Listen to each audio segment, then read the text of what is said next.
महाराष्ट्रामध्ये मागील वर्षभरामध्ये खूप मोठ्या प्रमाणात पाऊस पडला. अनेक ठिकाणी महापुराची परिस्थिती उद्भवली. मात्र तरी सुद्धा या वर्षीच्या उन्हाळ्यामध्ये भीषण पाणी टंचाईला महाराष्ट्राला सामोरं जावं लागलं आणि ही परिस्थिती वारंवार भविष्यामध्ये उद्भवण्याची शक्यताही दिसते. खरं सांगायचं झालं तर 2016 मध्येच महाराष्ट्र अशा भीषण पाणी टंचाईला सामोरं जाणार ही बाब माझ्या लक्षात आलेली होती. त्यानुसार 25 फेब्रुवारी 2016च्या पुण्यनगरी या दैनिकाच्या अंकातून कोल्हापूर मराठवाड्याच्या दिशेने अशा आशयाचा एक लेखही प्रसिद्ध केलेला होता. भीषण पाणी टंचाईला पाऊस किती जरी पडला तरी महाराष्ट्राला सामोरं जावं लागेल अशी कारणं आपणच निर्माण करून दिलेली आहेत आणि अशी परिस्थिती वारंवार उद्भवणार हे अगदी त्रिकालाबाधित सत्य आहे.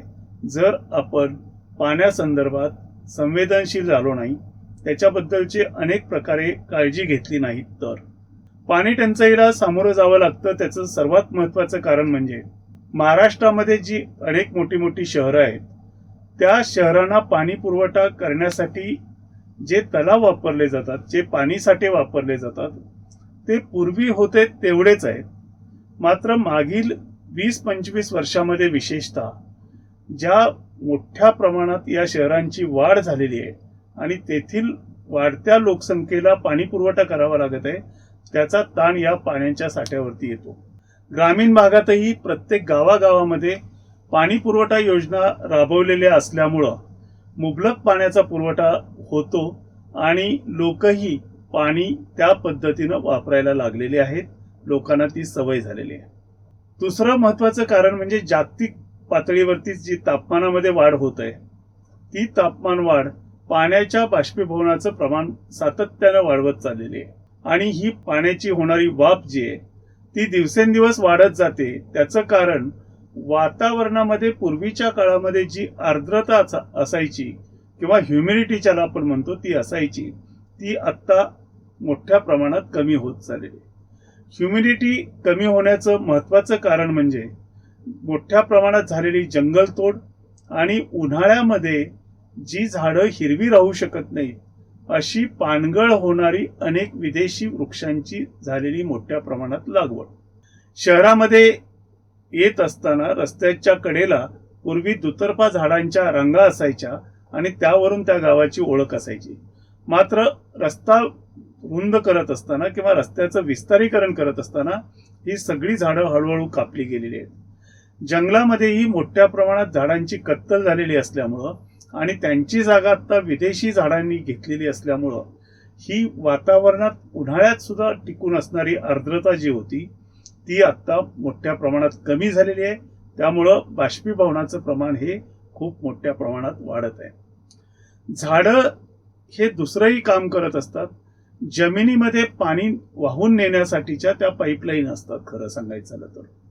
पण झाडच नष्ट झाल्यामुळं या पाईपलाईन आत्ता जमिनीवर येणारं पावसाचं पाणी जे आहे ते जमिनीमध्ये मुरवत नाही, तर ते पडलेलं पावसाचं पाणी जसंच्या तसं वाहत नद्यामध्ये जातं आणि नद्यातून परत ते समुद्राला जाऊन मिळतं. त्यामुळं पाणी जे जमिनीमध्ये मुरायला पाहिजे होतं ते पाणी खूप मोठ्या प्रमाणात घटलेलं आहे. त्याच्याबरोबर विरुद्ध झालेली गोष्ट अशी आहे की आपण जमिनीतून पाण्याचा अमर्याद प्रमाणात उपसा करायला सुरुवात केलेली आहे. यासाठी कूपनलिका किंवा बोअरवेल्स खूप मोठ्या प्रमाणात खोदल्या जात आहेत आणि बोअरवेलसाठी असणारी शासनाची मर्यादा 200 फूट ही ओलांडून 600-700 फुटापर्यंत बोअर खोदली जातात. त्यामुळं जमिनीतून पाणी उपसलं जाणं आणि पुन्हा जमिनीत पाणी न जाणं या दोन गोष्टीमुळे जमिनीतली शुष्कता सुद्धा वाढत आहे.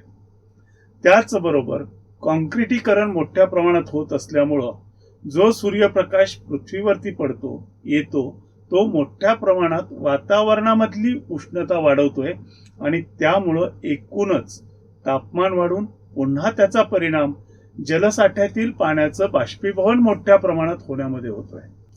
या सर्व गोष्टी घडत असल्यामुळं महाराष्ट्रामध्ये भविष्यात देखील पाणी टंचाई मोठ्या प्रमाणात होण्याची शक्यता आहे आणि तसे दिवस वारंवार दिसण्याची शक्यता आहे. हे जर आपल्याला टाळायचं असेल तर तातडीनं आपण पाण्याचा खूप काटकसरीनं वापर करायला शिकलं पाहिजे. शेती पद्धतीमध्ये आपल्या बदल करणं गरजेचं आहे. शेतामध्ये ऊस, केळी, हळद, द्राक्ष अशी जास्त पाणी घेणारी पिकं कशी कमी करता येतील किंवा या पिकांना ठिबक सिंचन पद्धतीनेच आपल्याला कसं पाणी पुरवता येईल याचा विचार करण्याची आज गरज आहे.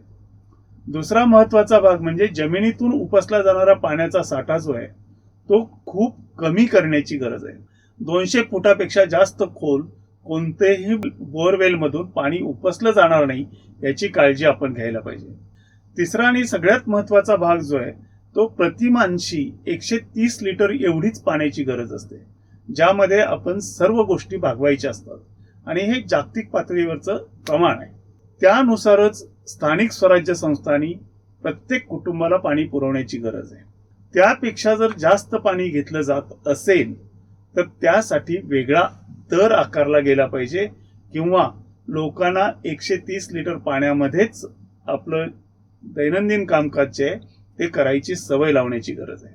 दीर्घकालिक पातळीवरती सर्वात महत्वाचा उपाय जो करायला पाहिजे ते म्हणजे बांधावरची झाडं आणि ज्या ठिकाणी मोकळ्या जागा आहेत अशा ठिकाणी स्थानिक वानांची झाडांची मोठ्या प्रमाणात लागवड करायला पाहिजे.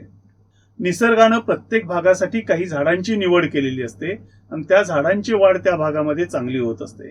तिथल्या खडक मातीमध्ये कोणत्या प्रकारच्या झाडाची मुळं जातात ते, त्या खडकातून त्या झाडाला मिळणारी पोषक द्रव्य या सर्व गोष्टीवर निसर्गानं केलेली ही निवड असते. निसर्गाचं ते शहाणपण असतं. त्यामुळं आपण झाडं लावत असताना केवळ झाडं लावणं हे महत्वाचं नाही तर कोणत्या प्रकारची झाडं लावायची हे सुद्धा निश्चित करायला पाहिजे. तसं जर केलं तर साधारणपणे 10 वर्षामध्ये भूजल पातळी वाढवण्यासाठी ही झाडं चांगल्या पद्धतीनं काम करू शकतात. त्यामुळं हे सर्व उपाय आपण योजायला पाहिजेत. जे उपलब्ध असतं पाणी ते पाणी खूप काटकसरीनं वापरायला पाहिजे.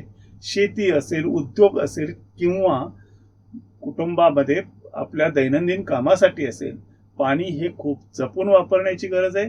तसं जर पाणी आपण वापरलं नाही तर भविष्यामध्ये भीषण पाणी टंचाईला सामोरं जावं लागणार आहे हे आत्ताच आपण ओळखायला हवं.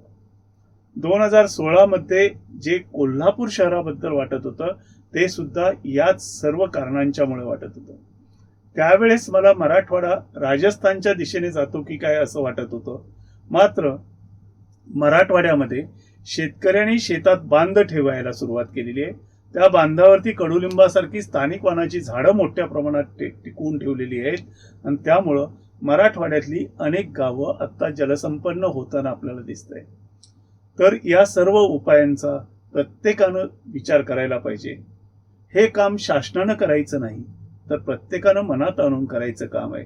मी एकट्यानं केलं म्हणून काय होणार आहे असा विचार करण्याची ही वेळ नाही, तर मी केलं तरच होणार आहे हा सकारात्मक दृष्टिकोन ठेवून आपण या पाण्याच्या बद्दल जागरूक होऊन काळजी घ्यायला हवी.